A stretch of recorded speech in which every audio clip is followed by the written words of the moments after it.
सियासत में शोर बहुत है, लेकिन शासन वो एक विज्ञान है। आज हम इसी विज्ञान को समझने की कोशिश करेंगे। हम चुनावी शोर से दूर हटकर उत्तर प्रदेश की सेवटा विधानसभा क्षेत्र में डेटा और जमीनी हकीकत के जरिए शासन की इंजीनियरिंग को डीकंस्ट्रक्ट करेंगे। तो हमारा सफर कैसा होगा? हम सेप्टा की मिट्टी से उठती आवाजों से शुरू करेंगे, फिर देखेंगे कि आंकड़े क्या कहानी सुनाते हैं, नतीजों के पीछे के सिस्टम को समझेंगे, लड़ाई के 4 मोर्चों का विश्लेषण करेंगे और आखिर में एक ऐसा गवर्नेंस ब्लूप्रिंट देखेंगे जो सीधे जनता से जुड़ा हो। किसी भी सियासी कहानी को समझना हो तो उसकी जमीन को समझना पड़ता है। तो चलिए हम भी अपनी पड़ताल सीतापुर जिले के ग्रामीण इलाके सेवटा के खेतों और गलियों से ही शुरू करते हैं। ये है सेवटा विधानसभा क्षेत्र नंबर 150। यहाँ की अर्थव्यवस्था पूरी तरह से खेती पर निर्भर है और यहाँ का समाज ओबीसी, दलित और मुस्लिम समुदायों की बुनावट से बना है। यही लोग हैं जिनकी उम्मीदें और चिंताएं चुनावी नतीजों की शक्ल तय करती हैं। जमीन से पहली आवाज उठती है बुनियादी ढांचे की। गांव की एक कच्ची सड़क सिर्फ मिट्टी और गारा नहीं होती, वो एक टूटा हुआ वादा है जो हर रोज दिखता है। वो एक बच्चे के लिए स्कूल का मुश्किल रास्ता है और एक किसान के लिए मंडी पहुंचने में होती देरी है। दूसरी आवाज बिजली की है। जब बिजली आती जाती रहती है तो सिर्फ घरों में अंधेरा नहीं होता, बल्कि खेतों में सिंचाई के पंप भी खामोश हो जाते हैं। ये सीधे सीधे लोगों की रोजी रोटी पर असर डालती है और बच्चों के भविष्य पर भी। और तीसरी और शायद सबसे गहरी आवाज है किसानों के संकट की। अपनी जमीन का डर, अपनी फसल के दाम की चिंता। ये सिर्फ आर्थिक मुद्दे नहीं हैं, ये लोगों के सम्मान और उनके वजूद से जुड़े सवाल हैं।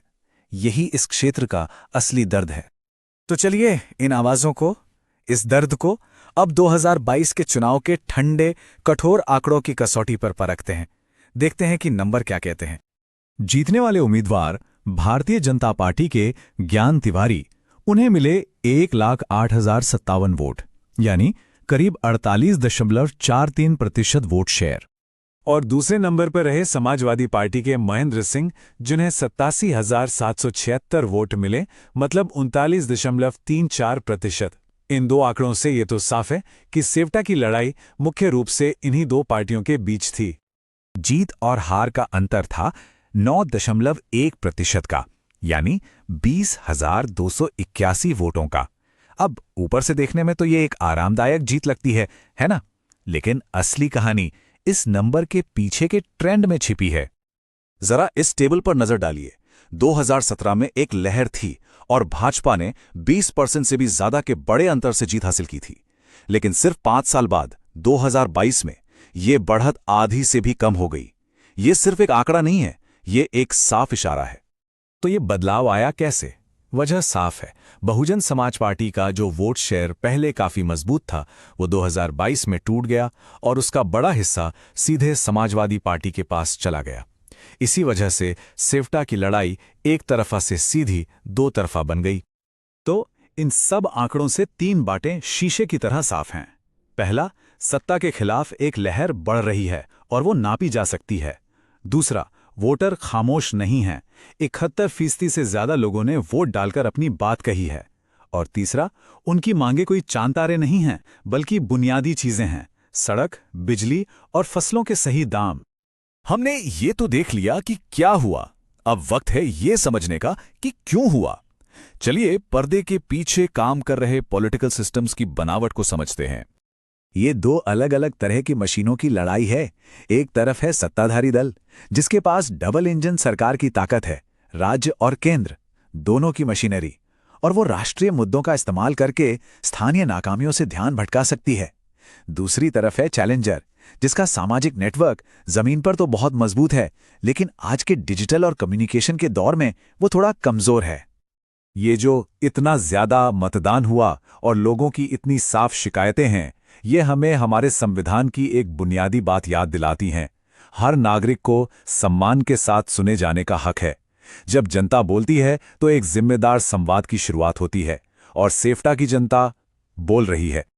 तो इस जमीनी हकीकत और इन आंकड़ों को देखते हुए एक असरदार रणनीति कैसे बनाई जा सकती है, इसके लिए हम एक स्ट्रैटेजिक फ्रेमवर्क का इस्तेमाल करेंगे। देखिए, कोई भी राजनीतिक लड़ाई जीतने के लिए उसे एक साथ कई मोर्चों पर लड़ना पड़ता है। हम यहां एक 4 मुखी नक्शे का इस्तेमाल करेंगे, जिसे हम कहते हैं चतुर्मुख मैप। ये 4 मोर्चे हैं: सामाजिक, विकासात्मक, राजनीतिक और मीडिया। हर मोर्चा जीत की रणनीति का एक जरूरी हिस्सा है। पहला मोर्चा है सामाजिक। जीत का गणित साफ है। सिर्फ पारंपरिक यादव मुस्लिम आधार से काम नहीं चलेगा। एक ऐसा बड़ा सामाजिक गठबंधन बनाना होगा जो खेती के संकट से जूझ रहे दूसरे ओबीसी और दलित समुदायों को भी अपने साथ जोड़े। सबको साथ लेना होगा। दूसरा मोर्चा है विकास का। यहां रणनीति बड़ी बड़ी बातें करने की नहीं, बल्कि ठोस, स्थानीय शिकायतों पर लगातार चोट करने की है। ये कहना कि सरकार ने विकास नहीं किया एक नारा है, लेकिन ये कहना कि आपके गांव की सड़क 5 साल से कच्ची है एक सीधा आरोप है। हर नाकामी को सत्ताधारी की लापरवाही का सबूत बनाना होगा। तीसरा मोर्चा राजनीतिक। आंकड़े दिखाते हैं कि सरकार के खिलाफ जो भी वोट है वो बिखरना नहीं चाहिए। विपक्ष को इंडिया गठबंधन के तहत एकजुट होना पड़ेगा ताकि हर एक नाराज वोट की गिनती हो। हाल के लोकसभा चुनाव में सीतापुर सीट पर मिली जीत ये साबित करती है कि ये रणनीति काम कर सकती है। और चौथा मोर्चा मीडिया का, जो आज का सबसे बड़ा युद्ध क्षेत्र है। यहां बड़ी नैरेटिव मशीन का मुकाबला बड़ी रैलियों से नहीं, बल्कि जमीनी हकीकत और सच्चाई से करना होगा। लोगों की असली कहानियां उनकी अपनी आवाज में, उनकी अपनी तस्वीरों के साथ। गलत जानकारी फैलने से पहले समुदाय के व्हाट्सएप ग्रुप्स में सच को पहुंचाना होगा। तो हमने समस्या को समझा, रणनीति के 4 मोर्चे भी देख लिए। अब आते हैं समाधान पर, एक ऐसे ब्लूप्रिंट पर जो सिर्फ चुनाव जीतने के लिए नहीं, बल्कि जनता का विश्वास बनाने के लिए है। ये ब्लूप्रिंट 5 मजबूत स्तंभों पर टिका है। पहला, रोजगार और आजीविका। दूसरा, इंफ्रास्ट्रक्चर का सबूत, वादे नहीं काम। तीसरा, सम्मान के साथ कल्याण, जहां लाभार्थी को याचक न समझा जाए। चौथा, एक ऐसी शिकायत निवारण प्रणाली जो तय समय में काम करे। और जब ये चारों स्तंभ खड़े होते हैं तो 5वां स्तंभ अपने आप बनता है, विश्वास। एक बात याद रखिए, विश्वास किसी एक भाषण से नहीं बनता। ये हजारों छोटे छोटे वादों को लगातार बिना थके पूरा करने से बनता है। शासन का असली काम यही है। और जैसे जैसे सियासत डेटा पर आधारित हो रही है, हमें एक और मूल्य याद रखना होगा: निजता का सम्मान। लोगों तक पहुंचना जरूरी है, लेकिन उनकी मर्जी और उनके सम्मान के साथ। भारत का कानूनी ढांचा भी यही कहता है कि किसी का व्यक्तिगत डेटा एक अमानत है, कोई वस्तु नहीं। तो हम एक ऐसे मोड़ पर खड़े हैं जहां एक तरफ पुराना रास्ता है और दूसरी तरफ एक नई संभावना, एक नया नजरिया। ये एक शांत लेकिन दृढ़ चेतावनी है। चुनाव कोई 3 महीने का इवेंट नहीं होता। ये 5 साल की एक लगातार चलने वाली प्रक्रिया है। सफलता का रास्ता चुनाव से 3 महीने पहले नहीं, बल्कि आज से शुरू होता है। लोगों के बीच रहकर, उनकी सुनकर और उनकी समस्याओं को हल करने की कोशिश करके। और आखिर में हम इस एक सवाल के साथ इस विश्लेषण को खत्म करते हैं: क्या सवटा का अगला अभियान पुराने तौर तरीकों पर चलेगा, या फिर शासन के लिए एक आधुनिक, डेटा पर आधारित और लोगों के केंद्र में रखने वाला सिस्टम बनाएगा? चुनाव का नतीजा इसी एक विकल्प पर निर्भर करेगा।